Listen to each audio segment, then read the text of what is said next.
A good Wednesday morning, everyone. We are still a few days before May, but there are a couple of timely updates that I thought meant that this little video superintendent message might go out a couple days early. So,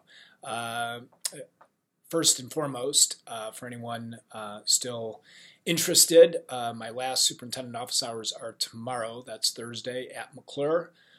From 3 to 5, and if you haven't had a chance to stop in and see me at the previous ones, I hope you can do so. Secondly, you will be hearing some information from your building reps probably shortly after the staff Senate meeting, but I wanted to give you all a little bit of a heads up on a few really important issues related to healthcare. Obviously, healthcare is a really important issue for all of us from a family protection standpoint as well as a financial, and I've got pretty much all good news.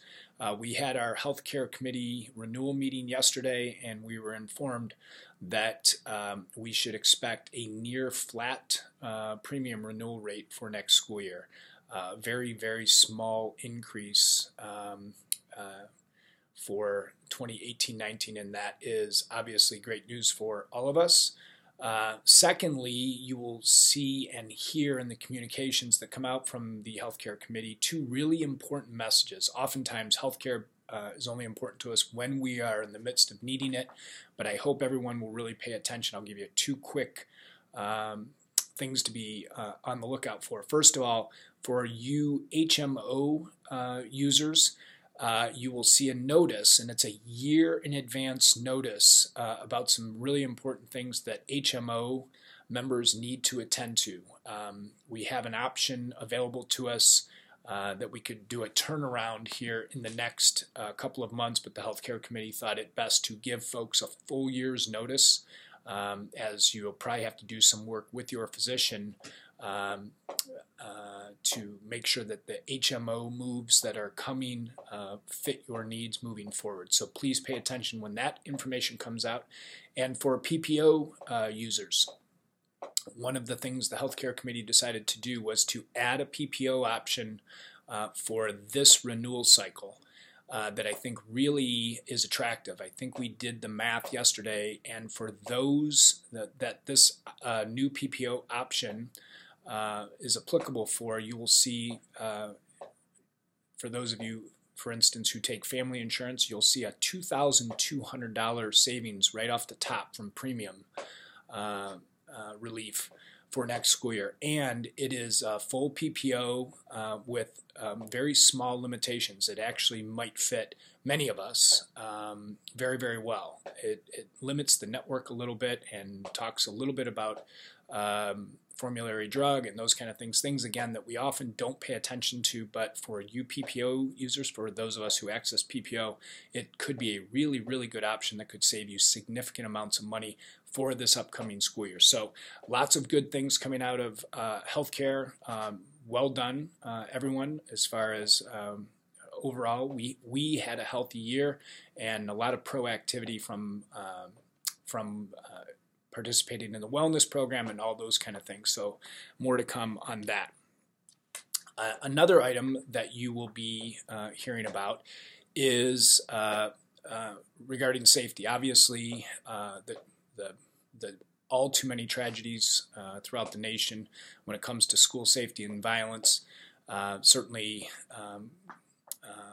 has become much more of a national discussion following Parkland, Florida.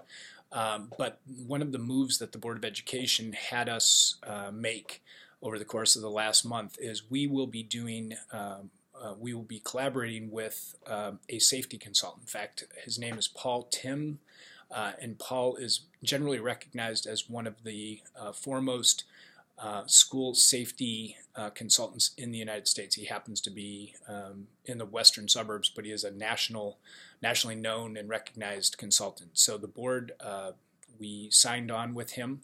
He is going to do a full facility audit for all of our sites, and he will be on site at each of the buildings as early as next week. He will do this in an unannounced fashion so he can see how our operation works on a daily basis with kids in session.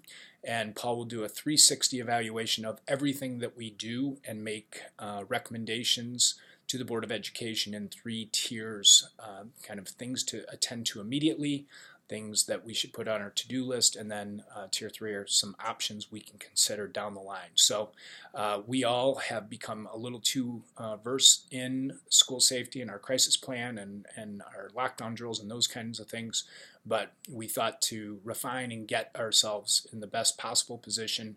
We'll bring in an expert, and Paul will be, as I said, in the district over the next several weeks, and he will provide us a full-fledged report outlining what he would say is our priority work. In addition to that, one of the things that Paul focuses on, which I think is in line with our December crisis plan lockdown drills, is he wants to know how well-versed all of us are. Administrators, teachers, assistants, custodians, administrative assistants, because the plan is only as good as those of us who have to react in a crisis situation. So one of the things he would like in conjunction with his on-site analysis is he would like a quick survey feedback from all members of the school community. So either today or tomorrow you should be receiving a quick survey coming from me. It's literally a 2-minute survey, but it gets to the heart of some of the things that Paul will respond to. So I hope you will take those 2 minutes and give us your thoughts on the various questions that Paul has forwarded to us. Additionally, shifting gears a little bit, as you probably have already heard, our retirement and recognition party this year will be May 16th. We'll do it again this year at Hillgrove Tap, and I'm hopeful that a lot of staff can and will attend. I know Ann Hill has told us that a fair number of folks have already RSVP'd, but if you have not, if you would do so, I hope you could do that sometime this week so we can make appropriate plans for celebrating our service recognition folks and our retiree. And in case you have not heard, you will be seeing a posting sent out probably by Dr. Coffey either today or tomorrow as well. Mary McBride has informed us that she's been in the retirement track, was planning on retiring here in a couple years, but she has just let us know that she will be retiring at year's end. So we wish Mary well. We look forward to celebrating her on May 16th, and all staff should see a push from Dr. Coffey announcing the structured word inquiry coach position vacancy for 2018-19.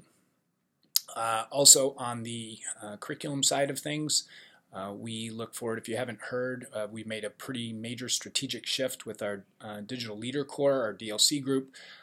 We've stepped away from working with Discovery Education effective immediately, and we are looking forward to working with our new facilitator, and that's Carl Hooker. Everyone will probably remember Carl, who lives in Austin, Texas, and works in Eanes district down there. That Carl will be our new facilitator.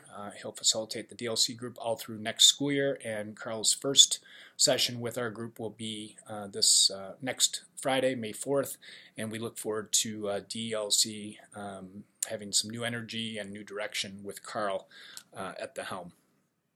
A couple of other very quick items. For those of you who've already signed up for the Whiskey Dinner Dance, we look forward to being with you on Saturday. If you haven't already, please consider attending Saturday night. It's a fun event, and obviously support of the foundation is really great within and across the district. Also, thank you for hanging in there with our growing pains with our external custodial service. You will see that we have gone out to formal bid for our evening custodial services, again at the buildings where we don't have an evening custodian for 2018-19, and that process is underway. And I know as we've hit the spring season, between meetings and personal days and the like, we've had several struggle days with having substitutes in play, so we are working really hard to try to advance plan on that to make sure that we have coverage on those heavy spring sub-need days. Finally, we received a request from the Western Springs VFW.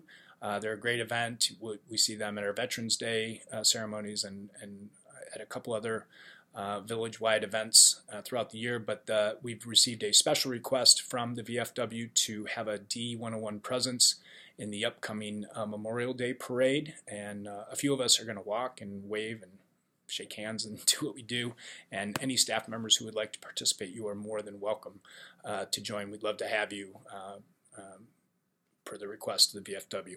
Also, over Memorial Day weekend, as you probably have learned, that the Tower Trot has been taken over by Matt Jurjevic, and proceeds will go to the Ashley J.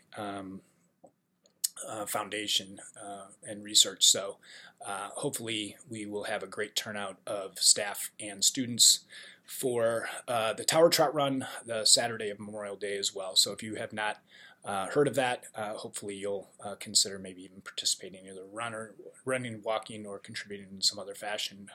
They're looking for volunteers as well. So lots and lots of things going on in and around the district, and I know you know that better than anybody else.